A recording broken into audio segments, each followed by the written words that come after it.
When it comes to transitioning out of the game, one of the most difficult things we experience as athletes is feeling like the excitement is over. I mean, we compete in stadiums, in front of fans, in front of television. Where else are you going to get that experience? And the answer is you can't. That experience is really unique to sports, and unfortunately, you can't really get it the same way anywhere else. But that's okay though, because what you can experience again is the feeling of game day. And when you learn how to use that feeling in your personal and your professional life, that's when your performance skyrockets. So stay tuned. I'm going to show you how you can find your passion again after sports so that you can dominate the game of life. Now, if you're new here, welcome. My name is Jelani Jenkins. I'm a former NFL athlete and now mindset coach. And the whole purpose of this channel is to help share tips and advice for athletes who are navigating the transition out of sports. So if you vibe with that, if that's your thing, go ahead and make sure you click that subscribe button and hit the bell to be notified every time I post a new video. Okay, so with that being said, let's go ahead and dive into it. So here are some steps that you can use today to find your passion after sports. Number one, find the joys of being an athlete.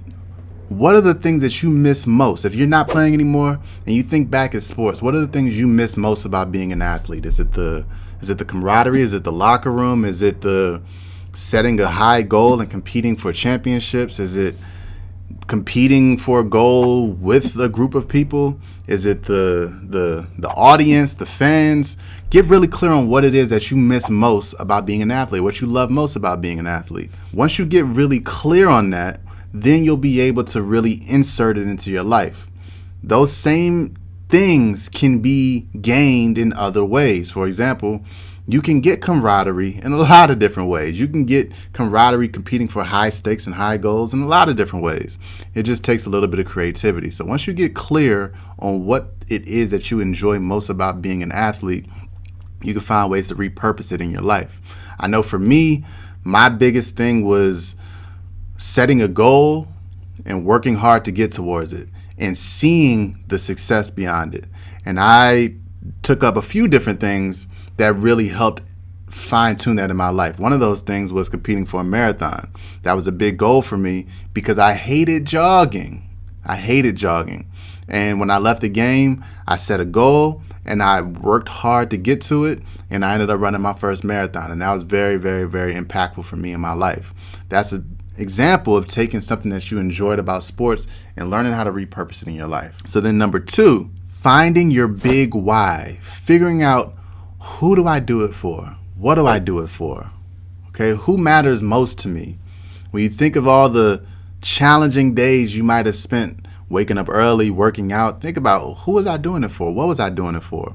Figure out what your why is. That's where your motivation comes from. That's where your drive comes from. Your ultimate why. I'm talking about big picture. And if I get this accomplished, how will it affect the people that I love most? It could be your family, it can be your relationships, it can be your children if you're a parent. And once you figure out what it is that drives you, lean into the emotions now. So you could do simple visualization techniques to actually experience it if it's something that you can't experience in real life. So for example, say your big why is you want to get a house in nature. This is just my why. You can get a house in nature and be able to be amongst the trees. Your family is able to grow up in a space where they feel aligned with the universe. Now that's just me, but since I don't have exactly what I want just yet in this physical realm, I can do it in my mind. I can visualize it and I can experience it so vividly to where I feel the excitement now and I feel the emotions now. When I do that, then I can move on through life and work towards it with those emotions and that passion driving me forward. Okay, the same way you visualize a championship and that's what got you up in the morning for those early workouts, you can visualize the championship of your life and being your ultimate vision and your dream. And you can use that passion to move you forward. And remember, don't get caught on the how. It's not about the how. It's about what and why. You know what you want and you know why you want it. Let that drive you forward and you'll figure out whatever that how is. Whatever it is, you're not creative enough. I'm not creative. None of us are creative enough to figure out exactly how our dreams are going to come to pass. You can meet somebody who knows somebody whose pet it comes from a store. The person working at the store is the person that's going to get you your next opportunity because their brother works at the same exact place that you're trying to get to. That's how the universe works. So don't focus so much on the how. Get clear on the what, get clear on the why, and move forward with passion, okay, with excitement, and be ready to see what comes about in your life, because you're going to see opportunities, you're going to see synchronicities, you're going to see abilities and possibilities to partner with people who have what you want and who can get you closer to where you want to go.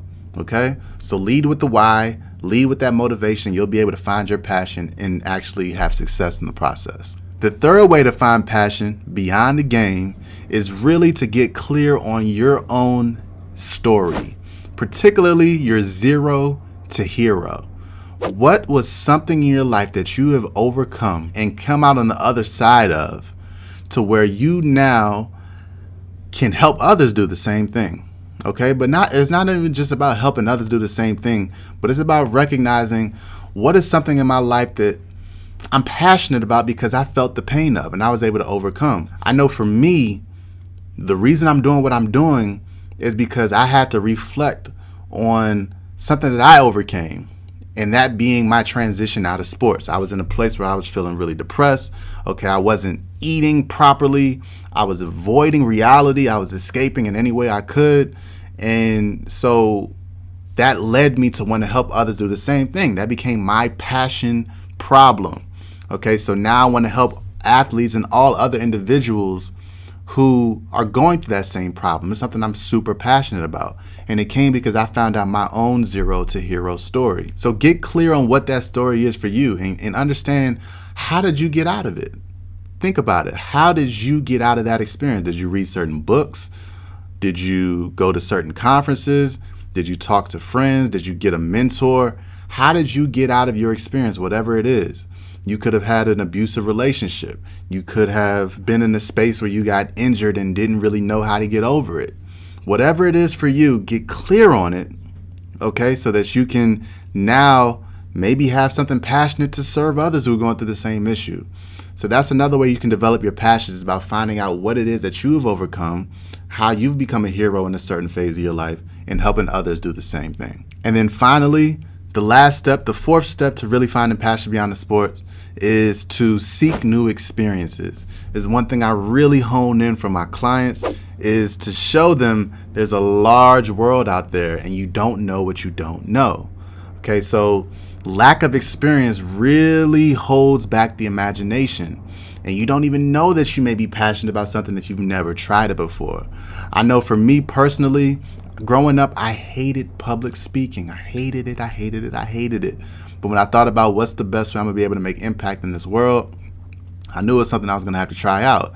So I did something I thought I would never do. I went into a public speaking class and I got good at it, okay? I got comfortable with it, and I fell in love with the art of speaking. And I became passionate about it, but it was something that I didn't know before. I had to seek a new experience. You can go out of the country and see something that you've never seen before, and all of a sudden you know, okay, I'm passionate maybe about traveling, or I'm passionate about learning another language. Whatever it is for you, you have to seek new experiences and find ways to immerse yourself in it so that you can continue to expand your mind. One of the things that holds us back when we leave the game is sticking with our comfort zone and sticking with what we know, and thinking that everything in our reality, everything in our radar screen is going to be like that forever. So if I didn't know something after I left the sport, I'm not going to know it now. No, keep learning, keep growing. There's still a wide world out there, but it's going to take you having to get out of your comfort zone. And that's not easy, but ultimately it's worth it, okay? So once you seek new experiences, you're going to find things you're passionate about. It's going to reignite old passions, okay? So just continue to expand, to grow and evolve, and it's really going to help you find your passion at the end of the day. So those are the 4 steps. If you follow those 4 steps, you'll really get a good grip on what it is you're passionate about. But if you notice, those 4 steps had a theme to it, and that theme was, it starts from within. When it comes to finding passion, a lot of people think that something external, that once they get this job or get this opportunity, that passion is going to come. That once this outcome happens in their life, that passion is going to come. In reality, if you look at these 4 different steps, you realize that the passion is created from within. It's created with the mind. And once you really hone in on that passion, then you let that push you forward. Then you let that carry you, drive you through any obstacle that presents itself. You're not going to be passionate about something just because the outcome or the opportunity has presented itself. You have to create it, and you create it with that drive, that same motivation that got you to get up 6 a.m. and do ladder drills, okay? The same motivation that got you to get up 5 a.m. and run sprints, hills, all those different things. That came from within. It came from being motivated based on what you knew that the sport would bring you in your life. So know that about the game of life. Know that about life after sports. That once you drive with that passion and you move forward, that same level of motivation is going to get you the same results. The championship in the sport equates to the championship in life. And that championship in life is your dream, your ultimate vision. So remember that. It comes from within. After you figure out your passion and your dream, the next step is actually to turn it into a reality. And that's a whole nother conversation. So what I did was I left a little treat in the description below. You can check it out. Okay, I have a guide in there. It's a free guide called Turn Your Dreams to Reality. I promise you, if you follow the steps in this guide, you will see real transformation in your life. You'll actually see the ideas that you have come into reality where you can touch it. Okay, this guide also comes with a free bonus meditation and visualization that you can use today to really accelerate the process for you. And I guarantee you, you're going to see the results, and I can't wait to hear back of how it went for you. Okay? And all that, with that being said, you are a champion. You always have been, and you always will be. I'm so grateful that you're here. Thank you for listening. And make sure you subscribe. If you really got a lot out of this, subscribe. Okay, click the bell to be notified every time I post a new video. And I'll talk to you soon. Have a blessed one. Peace.